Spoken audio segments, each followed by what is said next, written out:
This video is a tutorial kung paano gumawa ng blog post website.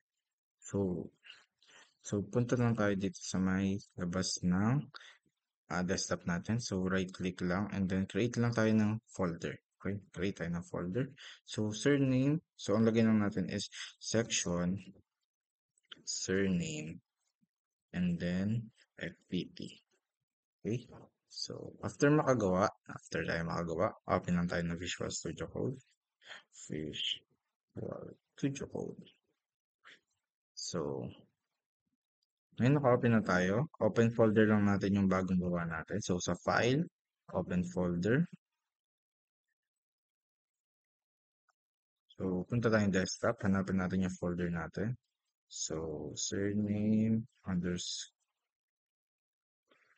natin sa surname. Ito. So, after makahanap, so make sure na yung file name na nandito is yung file name talaga na ginawa niya. Okay? So, section, surname, FPT siya. So, after nun, punta tayo ng new file.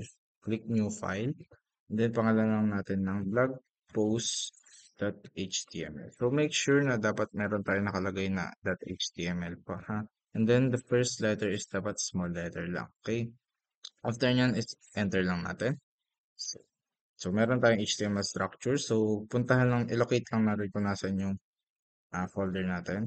So, folder, surname, section. So, wait lang. So, pala. Section, surname, friend. So, ito yon. So, ito yung gawa natin. Okay, open lang natin. So, blank pa yan kasi wala pa naman tayo nalalagay. Okay, palitin lang natin to.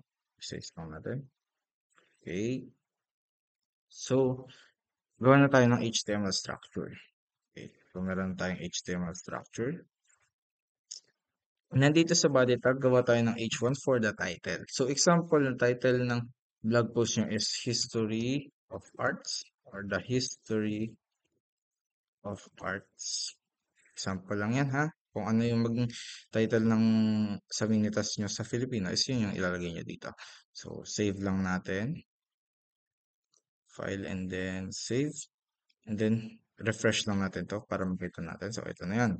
Okay. So, after nyan is kunwari meron tayong paragraph doon. Halimbawa, paragraph tag. So, gamit tayo paragraph tag and then enter lang natin.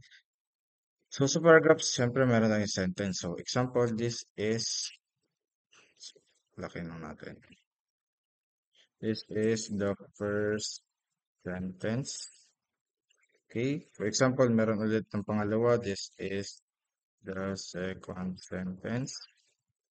So, kunwari, next naman is, this is the third sentence. So, meron tayong apat lang ha. So, apat. So, this is the fourth sentence. So, ngayon meron na tayong apat. So, refresh lang, save lang natin ulit to. And then, tingnan lang natin yung nangyari. So, ngayon, napansin nyo is, kahit ganito yung structure na ginawa natin is nandito is magkakadugsong pa rin. So, gagamit tayo dyan ng break line lines or BR para mag-move siya sa next page, okay? Or mag-move siya sa next space, okay? Kunwari dito, kunwari, itong after ng this is first sentence, gusto natin yung second sentence is nasa baba na siya ng first sentence. So, gagamit tayo ng BR. Type nyo lang BR and then enter lang. Okay, so save lang and then refresh. Makikita nyo, bumaba na yung second sentence. Okay, bumaba na. And then, kunwari, next naman is start ulit. Okay, save. Ayan. So, gawin lang natin. Gayahin lang natin hanggang sa dito natin. So, hanggang sa maayos. So, okay. So, meron na tayong first sentence, first paragraph na may naka-break line ng mga sentences. Okay? So, next is gagawa tayo ng kung sakaling merong second, dalawang paragraph man yung blog post nyo or sa Minitas nyo sa Filipino, edi dapat meron kayong dalawang p-tag. Okay? So, P. So, gayahin lang natin ulit to. So, okay, save. Okay, so ito na.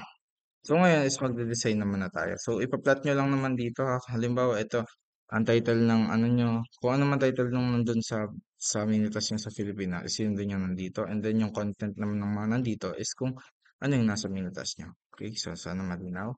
And then, so para ma-design na natin to, so gagamit ulit tayo ng style tag. So, kagaya ng tutorial, dito sa head tag, kahit saan dyan, basta nasa loob ng head tag, gagawa tayo ng style tag. Okay, style. Okay, enter lang natin.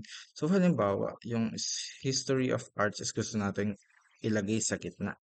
So, H1, okay, sa selector natin si H1, and then open close bracket. Tapos, sa property natin, halimbawa, is lagyan sa text align, and then gusto natin siyang pa-center. Okay, text align. So, selector, property, and value. Okay, so sineselect natin sa H1, tapos ang gusto natin ng property niya is text align, tapos mapa-center siya. Okay, save natin, Control S. Okay, kaya gumitna na siya. Okay, next is, kunwari naman gusto mo mag-iba yung color nito. So, para maiba yung color ng H1, so, color. So, gawin nating blue. Then, save ulit. Okay, okay, meron na siyang color.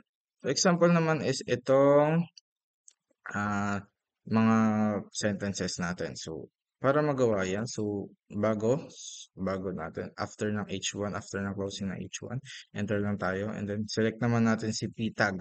Okay, si P tag. Okay, open close bracket. Okay, after nyan is design na naman natin siya. Gusto naman natin maging color red to. Color red. Okay, okay. Then save.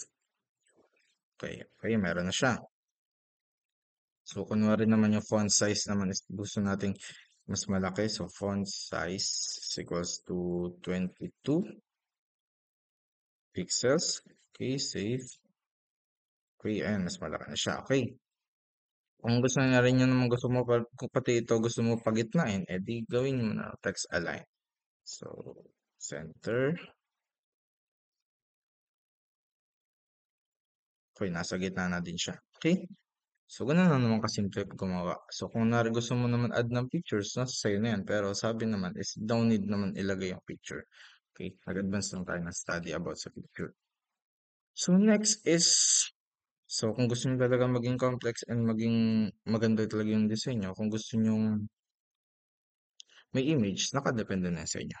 Pero ito lang, ganito lang ka-basic yung gagawin nyo for FPT. Okay? Hope now. Thank you. Peace out.